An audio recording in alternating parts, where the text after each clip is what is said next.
नमस्कार, स्वागत छ हजुरहरूलाई मेरो किचनमा। सधैँ चाहिँ आज पनि हजुरहरू सामु नयाँ रेसिपीको साथ आएकी छु। अहिले यो बर्खायाममा पाइने तामा जुन चाहिँ हामी गाउँघरमा देखि लिएर बजारमा सजिलैसँग पाउँछौँ। अब यो सिजनमा त हामी सब्जी अचार बनाएर खान्छौँ नै, तर यही तामालाई हामीले लामो समयसम्म राखेर स्टक गरेर पनि खान सक्छौँ। अब त्यसको लागि चाहिँ हामीले तामालाई स्टक गरेर राख्नको लागि मैले हजुरहरू सामु एउटा रेसिपी तयार गरेको छु। हजुरहरू भिडियो अन्तिमसम्म हेरिदिनु होला।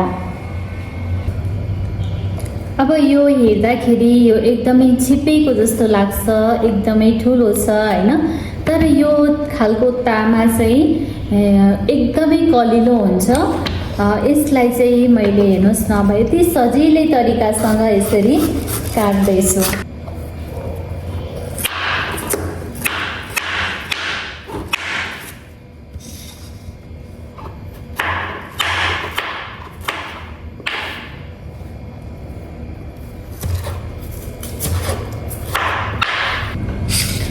अब यो तामा चाहिँ मैले पुरै तासेर पखालेर सफा गरेर तयार गरिसकेको छु। अब यसलाई चाहिँ हामीले मसिनो गरी काट्नुपर्ने हुन्छ। म काट्न जाँदैछु यसलाई।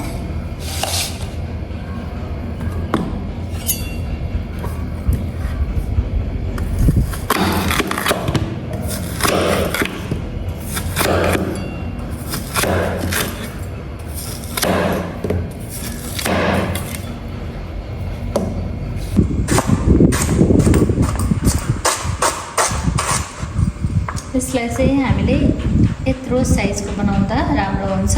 यो चाहिँ ठिकैको साइज हो।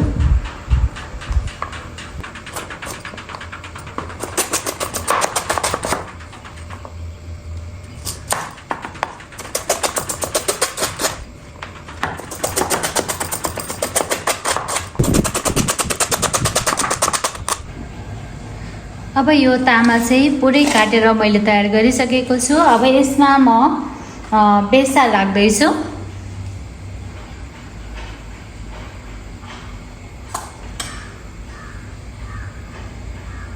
कतिजनाले चाहिँ यसलाई खरानीमा उमालेर पनि राख्नुहुन्छ हैन, उमालेर पानी तारेर त्यसरी राख्नुहुन्छ। त्यसो गर्दा पनि हुन्छ। अब यसमा चाहिँ मैले बेसार राखिसकेको छु। यसलाई चाहिँ हामीले राम्रोसँग चलाउनु पर्ने हुन्छ।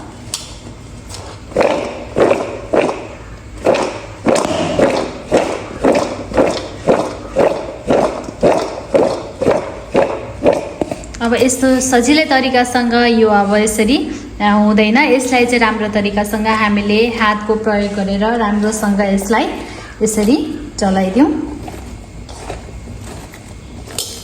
बेसार राम्रोसँग सबैतिर लाग्ने गरी लगाउनुपर्छ।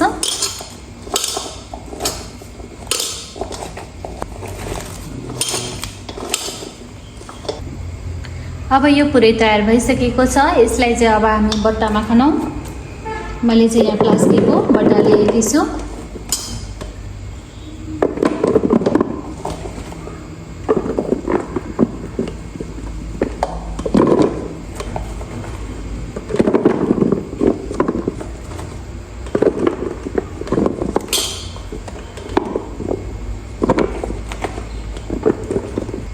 यसलाई राखेर चाहिँ हामीले हल्कासँग यसरी थिच्नुपर्छ, यसलाई खाप्नुपर्छ।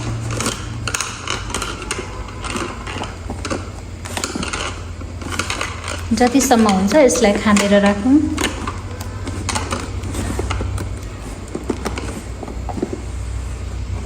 यसै गरी अर्कोमा पनि बनाउँदैछु।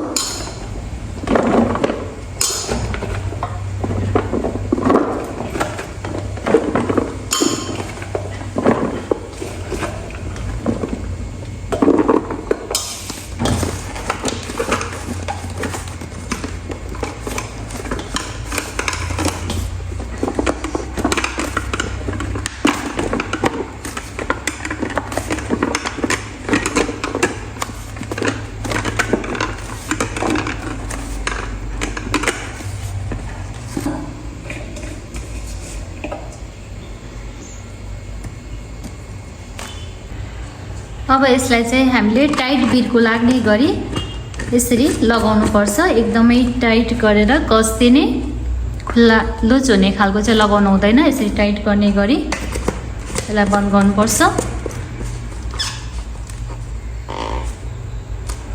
ल हाम्रो तामा चाहिँ रेडी भयो। यो चाहिँ स्टक गरेर राखेको तामा। अब यसलाई चाहिँ हामीले वर्षौंसम्म अलिअलि गर्दै निकालेर खान सक्छौँ। मैले त तामालाई स्टक गरेर राखिसकेको छु। अब पालो हजुरहरूको। यदि हजुरहरूलाई पनि तामा मनपर्छ, लामो समयसम्म तामा खान चाहनुहुन्छ भने यसरी नै स्टक गरेर राख्नुहोस्। यो लामो समयसम्म केही पनि हुँदैन। अझै यो जति अमिलो हुँदै जान्छ तामा अझै मिठो हुँदै जान्छ। हामीले यो अलिकति अमिलो बनाएर खानको लागि चाहिँ 1 हप्तापछि यो तयार पनि हुन्छ। त्यसपछि हामीले खान सुरु गर्दा हुन्छ। हजुरहरूलाई मैले यो तामाको स्टक गर्ने रेसिपी कस्तो लाग्यो, यदि मन पर्यो भने अवश्य पनि लाइक कमेन्ट गर्न नबिर्सिनुहोला। अनि हजुरहरू मेरो च्यानलमा जोडिन चाहनुहुन्छ भने अवश्य पनि च्यानललाई सब्स्क्राइब गरिदिनु होला। आगामी दिन नयाँ यस्तै रेसिपीको साथ चाँडै नै उपस्थित हुनेछु। तबसम्मको लागि बिदा चाहन्छु। हजुरहरूको दिन शुभ रहोस्। नमस्कार।